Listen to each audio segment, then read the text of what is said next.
Bueno, segunda parte de esta entrega.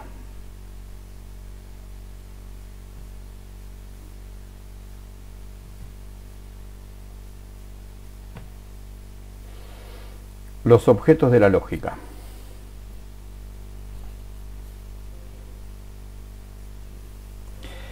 La lógica va a tener un objeto material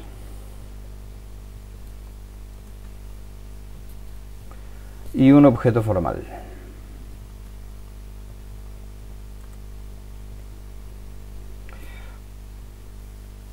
Esto generalmente ustedes lo van a tener en todas las materias. Ustedes a lo largo del profesorado en filosofía van a tener ramas de la filosofía que van a estudiar. Van a tener una filosofía general en este primer año, que la materia se llama Perspectiva Filosófico-Pedagógica. Es una introducción a la filosofía. La lógica es una rama de la filosofía, es una parte específica de la filosofía.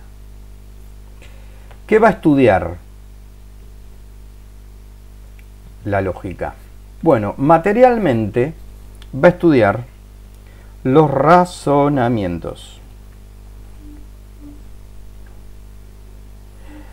Y formalmente va a estudiar, lo voy a poner con color porque es muy importante esto, la corrección de los razonamientos.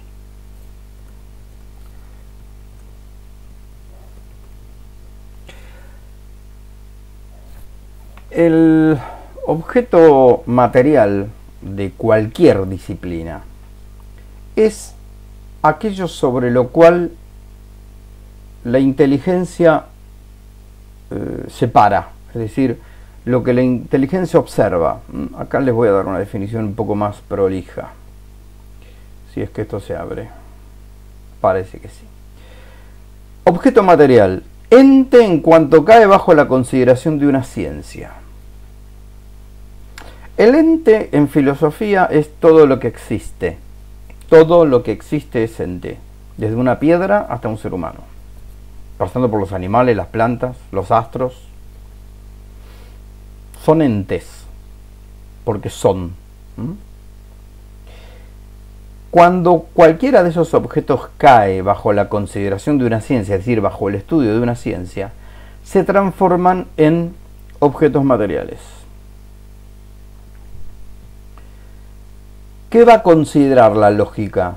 Los razonamientos. Va a estudiar los razonamientos. Es el que estudia los razonamientos.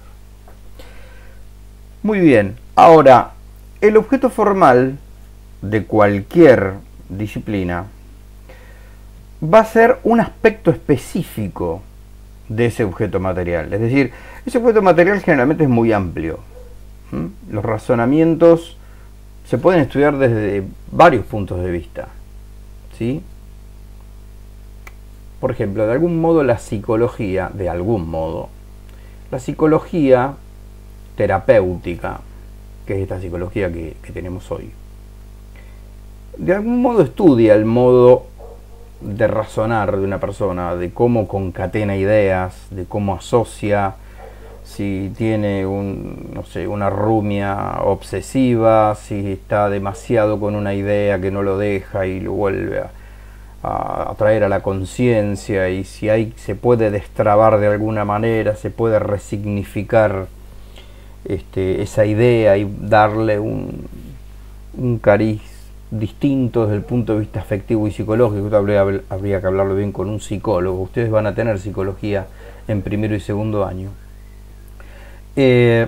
También se puede estudiar el razonamiento. Ahora, lógica no estudia el razonamiento desde un punto de vista psíquico, porque una persona piensa como piensa o razona como razona, sino que lo va a estudiar desde un punto de vista más frío, más filosófico. Va a estudiarlo desde un aspecto inteligible, por eso acá tenemos objeto formal, especial aspecto inteligible que la ciencia considera. ¿Cuál va a ser el especial aspecto inteligible que la ciencia de la lógica considere? esto que hicimos acá en rojo, la corrección. La corrección.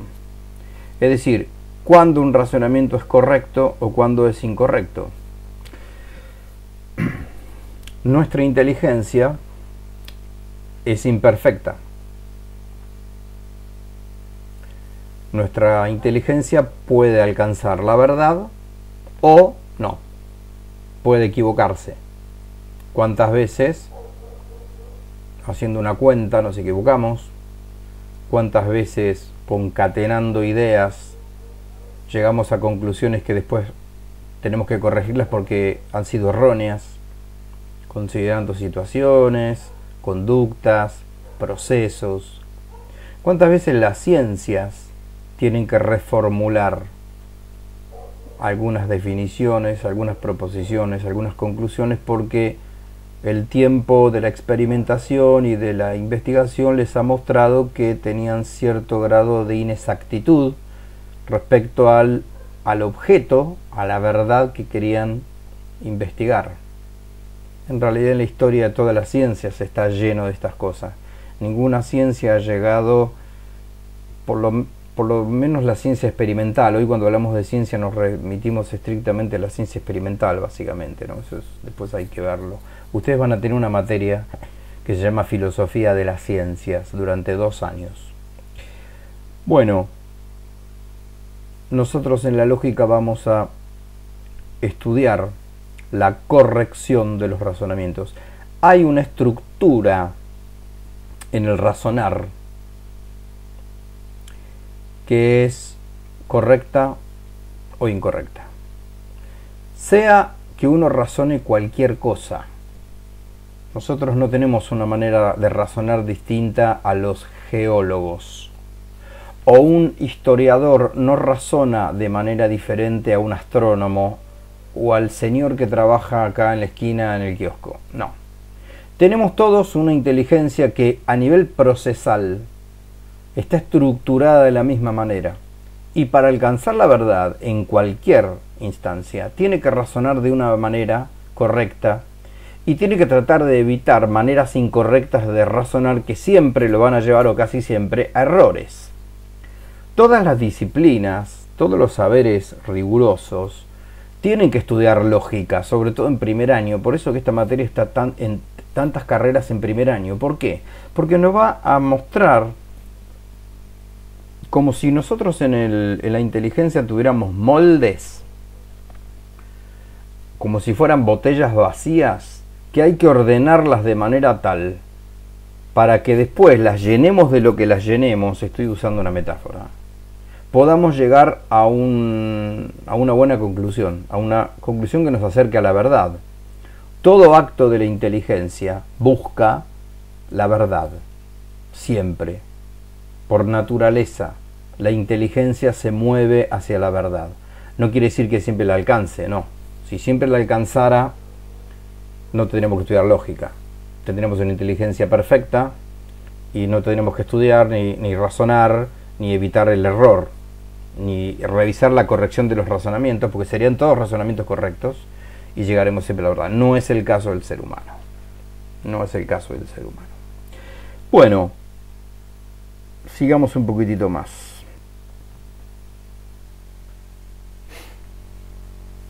Me aguardan un segundo. Qué lío hice. Bueno, ahí está. El objeto formal de la lógica entonces es la corrección de los razonamientos. El objeto material son los actos de la razón, los conceptos, los juicios y los razonamientos. Y el acto formal es la corrección de los razonamientos. ¿Sí? Bueno. Muy bien. La naturaleza de la lógica. Vamos a decir 4 cosas de la lógica. Ahora ya salimos de la definición. Ahora ya salimos de los objetos. Ahora vamos a hablar de las características, de los atributos, de la naturaleza. Nosotros básicamente en los manuales vamos a encontrar 3 o 4 cosas que querría parar un segundito en cada una. Primero, vamos a decir que es una ciencia. Ay, qué lío que hice. disculpen, es una ciencia, ¿sí? ¿Por qué es una ciencia? Primero porque es un saber dotado de certeza y que tiene demostración de sus propias conclusiones. Una ciencia no es un decir incongruente y sin fundamento. Cuando una ciencia enuncia algo, tiene que fundamentar por qué dice lo que dice. Si la astronomía nos dice que la Tierra no es el centro del universo, por ejemplo, va a tener que fundamentar de dónde lo saca y cómo lo puede demostrar, o en qué verdades anteriores a que la Tierra esté en el centro o no del universo, va a utilizar para ir caminando a esta conclusión.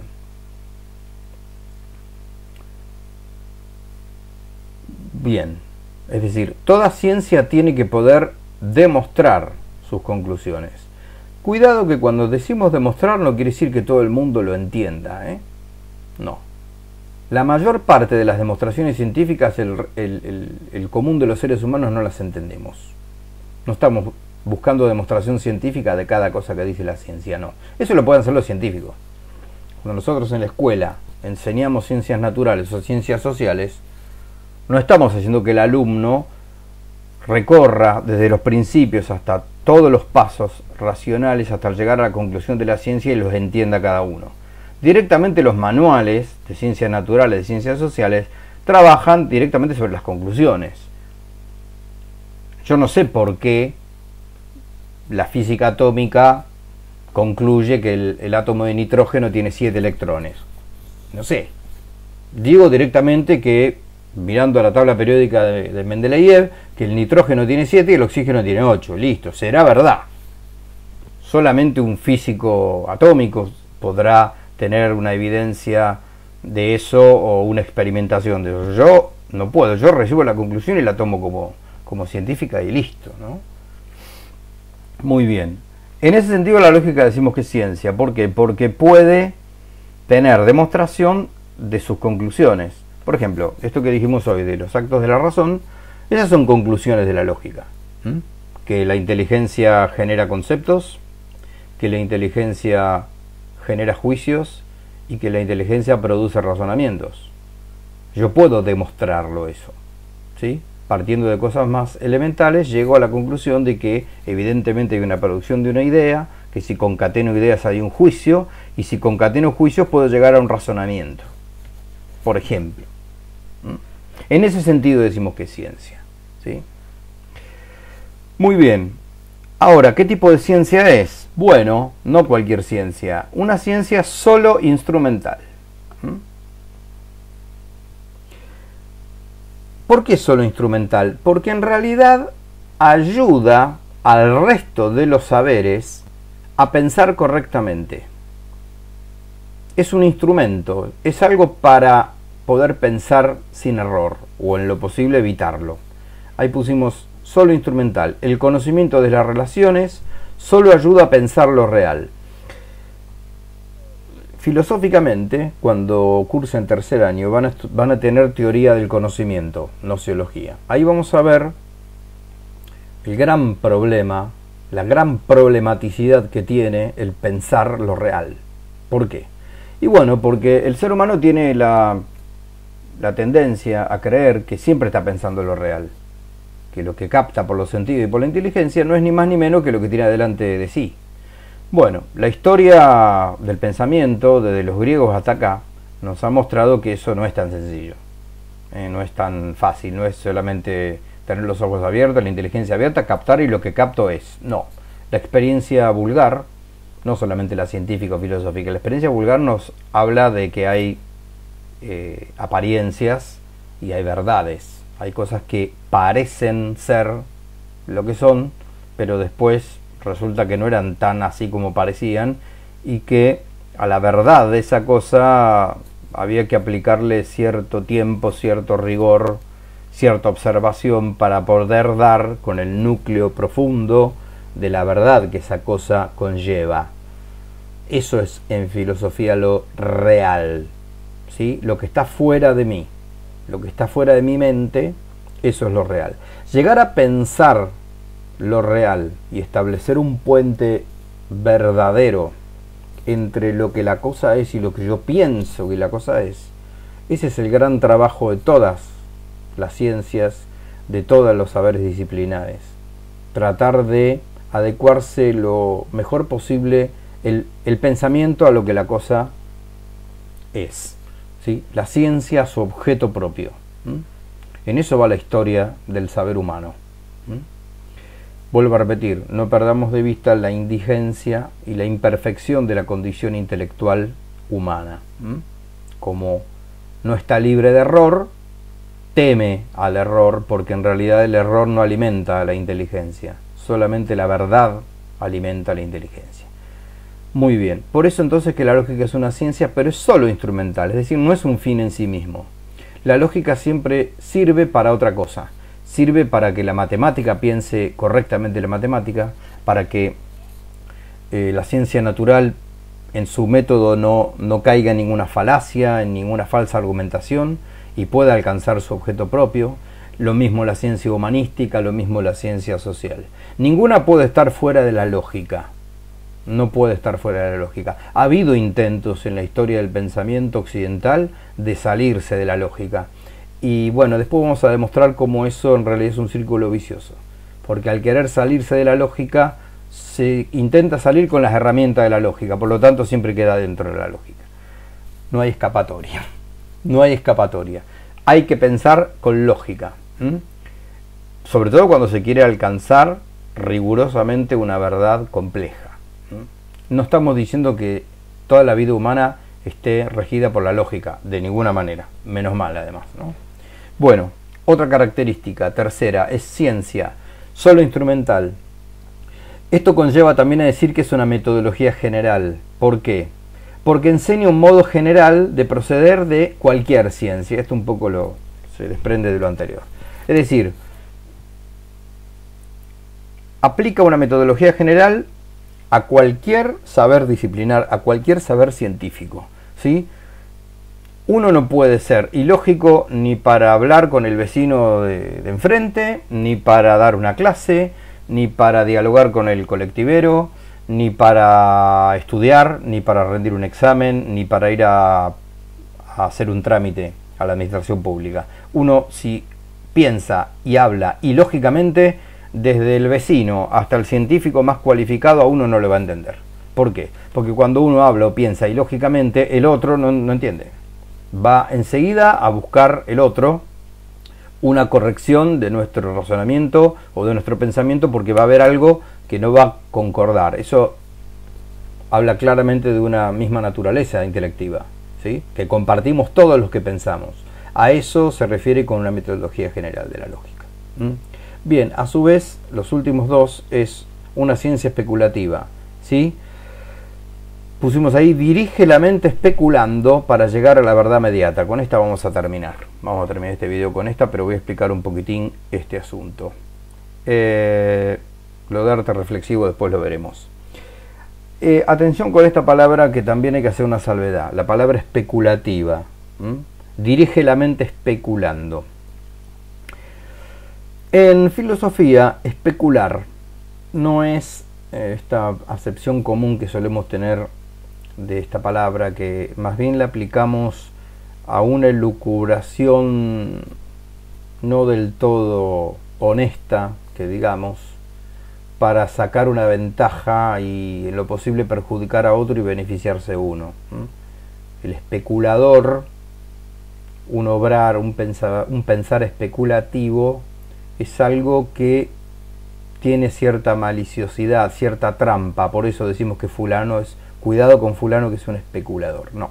En filosofía, especular es discurrir, ir haciendo un camino, un proceso intelectivo para alcanzar algo difícil de lograr. Alcanzar una verdad mediata, dice ahí, llegar a la verdad mediata. Las verdades se pueden clasificar en dos: las verdades inmediatas y las verdades mediatas. Las verdades inmediatas no necesitan de un especular, no necesitan de un proceso mental para ser alcanzadas. no sé, que yo por ejemplo uso lentes, uso anteojos, es una verdad inmediata a mí y a ustedes que me están mirando porque me ven con los anteojos puestos. No hay que realizar ningún proceso abstractivo, ni constructivo, ni riguroso, ni metódico para ver que el profesor pobre usa anteojos. No. Está claro, es evidente que usa anteojos, no ve que los tiene puestos, listo, perfecto. Ahora, si yo tuviera, o ustedes tuvieran que adivinar alguna otra realidad un poco más alejada de la inmediatez, de la evidencia, respecto a... Vamos con mi imagen, ya que está mi imagen ahí. Si ustedes tuvieran que llegar a la verdad de, no sé, mi edad, o qué tipo de formación tendré yo, esas también son verdades, porque yo tengo un tipo de formación, yo tengo una edad en años, ya ahí, por ahí tendrían que hacer lo que en filosofía se llama una especulación. ¿Por qué? Y bueno, tendrían que, por ejemplo, para adivinar mi edad, tendrían que observar, si tengo mucho pelo, si tengo poco pelo, si tengo muchas arrugas, pocas arrugas, el modo de hablar, por ahí. Uno, al no saber la edad de una persona, con esos parámetros puede llegar a deducir a la persona que tiene adelante entre qué edad y qué edad puede llegar a ser. Yo tengo 52 años, aclaro, ¿sí? Bien, tanto la edad como lo que yo puse de ejemplo, como mi formación, bueno, son verdades mediatas, es decir, para alcanzar esa verdad, como yo no lo tengo el dato, para alcanzar esa verdad tengo que mediar otras cosas que sí conozco, si tiene pelo, si no tiene pelo, si es arrugado, si no es arrugado, el modo de hablar, el modo de vestirse. A veces uno puede llegar a deducir en qué edad puede estar una persona, digo yo, no sé. Eso nos hace especular una edad aproximada que la persona que estamos tratando de dilucidar la edad que tiene tenga, mientras que lo de los anteojos es evidente. Eso ya es una verdad inmediata. Bien, la lógica la usamos entonces para especular sobre verdades mediatas. Todas las ciencias, todos los saberes disciplinares buscan verdades lejanas, mediatas, y que necesitan de un proceso que medie entre lo evidente y lo que todavía no se sabe. ¿Está? Bueno, vamos a terminar por acá. Les voy a pedir, por favor, para la clase que viene, les voy a adjuntar en el correo que les envíe estos dos videos, este PDF que se llama El orden de los conceptos, introducción. El orden de los conceptos es una obra clásica de Jacques Maritain. Jacques Maritain es un neotomista del siglo XX, ya fallecido hace algunos años, que tiene una muy buena obra que se llama Introducción a la Lógica. Esa la van a poder encontrar en internet, en PDF, la van a encontrar en la biblioteca del instituto.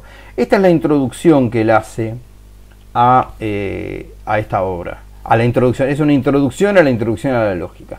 Bueno, yo les recomiendo que vayan leyendo este capítulo, este PDF, por lo menos las 5, 6, hasta las 10 primeras hojas. Vamos a ver bien hasta dónde llega esto. Se van a encontrar con lo mismo que estuvimos charlando recién, dicho de otra manera. Por supuesto que acá hay más datos, hay más ejemplos. Yo les recomendaría que lo leyeran por lo menos hasta la página 9, hasta la página 10, ¿sí? Vuelvo a repetir que yo voy a tratar de subir material nuevo los días jueves, que es el día que mayor carga horaria tenemos. Si ustedes me quieren hacer consultas, me las pueden hacer durante todo el transcurso de la semana, no voy a tener ningún problema. Voy a demorar un poquito en contestar, pero tengamos ya como pauta fija hasta que esta situación nacional al menos se solucione, de vernos o de conectarnos y estar ustedes a la expectativa que entre jueves y viernes llega la clase nueva. Bueno, les deseo una buena cuarentena, una santa cuaresma y paciencia. De esto vamos a salir y bueno, no perdamos de vista los objetivos que todos nos hemos planteado para este año, que por más que Dios nos haya puesto algunos obstáculos, lo hace para nuestra santificación y para nuestra mejora personal y espiritual. Bueno, les mando un saludo grande y espero que todo ande muy bien. Adiós.